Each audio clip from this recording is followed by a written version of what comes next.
Why do you keep getting drawn to the kind of woman who ends up hurting you? The kind that leaves you empty, confused, maybe even betrayed. You weren't looking for trouble, and yet, trouble has a way of wearing perfume, smiling mysteriously, and knowing exactly how to get under your skin.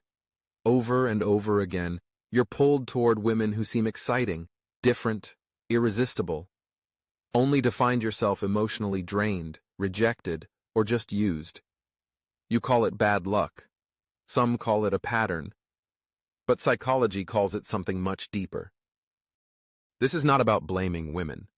This is about uncovering the invisible mechanism that guides your attraction, an unconscious pull that's more powerful than logic, reason, or good advice from friends.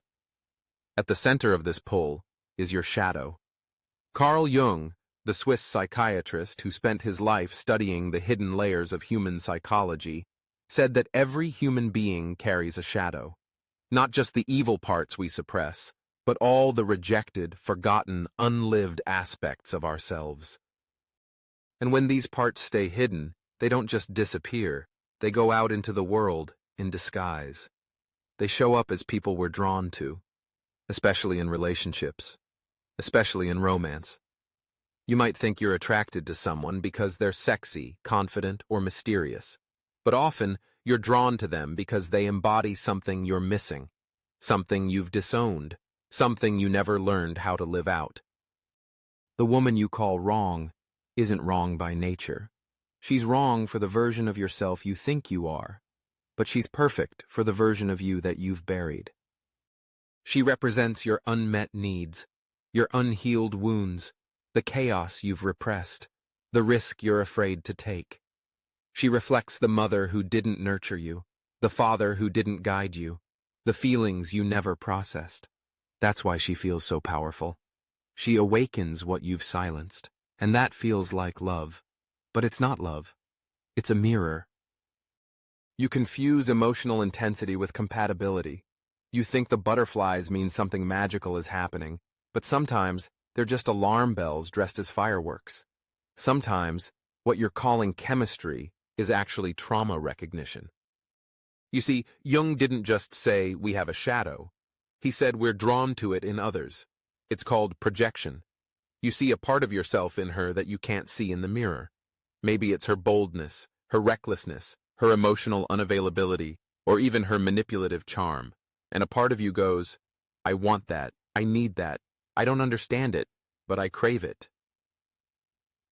You're not attracted to the wrong woman. You're attracted to a woman who awakens something unresolved inside you. That's the danger of unconscious attraction.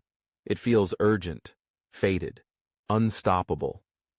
But that's exactly how your unresolved childhood shows up. Not as memories, but as repeating patterns. As people you're inexplicably drawn to, even though you know better. And it's not just about the women you meet. It's about the man you haven't become. The more disconnected you are from your true self, your emotional self, your intuitive self, the more likely you are to fall for extremes. For women who excite you but don't nurture you, who seduce but don't support, who give you a taste of heaven followed by a mouthful of confusion, because chaos feels like home when peace is unfamiliar. Let that sink in. If your childhood was filled with tension, neglect, or instability, your nervous system may have learned to associate unpredictability with connection. So when you meet someone stable, kind, or boring, you can't feel it. There's no spark. Not because love isn't there, but because your definition of love is wired to dysfunction. This is why therapy and inner work matter. Not to shame you, but to understand you, so that you don't keep choosing pain and calling it destiny.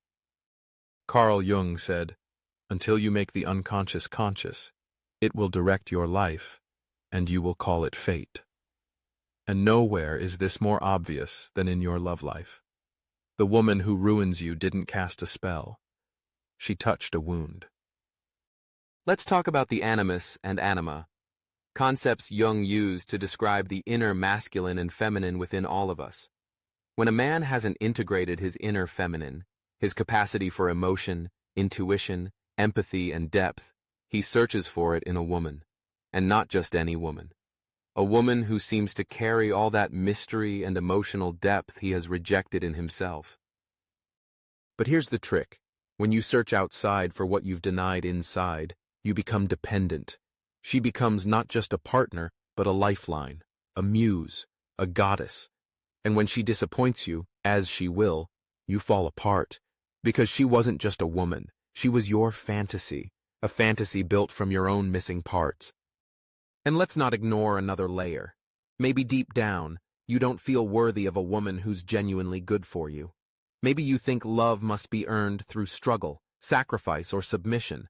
Maybe love that's easy feels fake to you. Or maybe you secretly believe that being treated well means you'll lose the thrill. That stability equals boredom. So you sabotage the good ones and chase the ones who leave you guessing. You say you want peace, but you're still addicted to the chase, to proving your worth, to fixing someone broken so you can finally feel whole. But here's the brutal truth. You cannot heal through a relationship. You heal before one. Otherwise, you'll keep attracting partners who match your wounds, not your worth. So what do? First, stop chasing intensity. Stop confusing emotional highs and lows with passion. Real love feels safe. It feels grounding. It doesn't give you an adrenaline rush. It gives you presence. And that might feel unfamiliar at first. Second, get to know your shadow. Learn what you've disowned, the parts of yourself you're ashamed of, the feelings you avoid, the memories you buried. Because when you befriend your shadow, it stops running your life. Third, redefine attraction. Attraction isn't just a feeling. It's a reflection. It tells you more about your wounds than about her worth. If you keep falling for women who hurt you, it's not about them. It's about what in you is attracted to pain. Finally, understand this. Your story can change. You're not doomed to repeat it forever. But change doesn't come from blaming women or waiting for the right one to appear. It comes from meeting yourself. Fully. Deeply. Honestly. The woman you're meant to be with won't feel like a roller coaster. She won't make you feel insecure, addicted, or confused.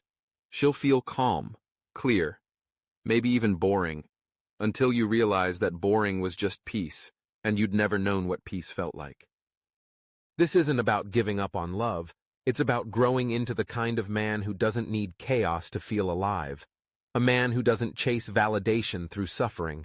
A man who's done turning wounds into maps. You don't need to be saved.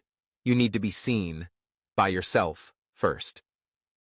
Because once you stop running from your own shadow, you'll stop mistaking it for love. And that's when everything begins to change.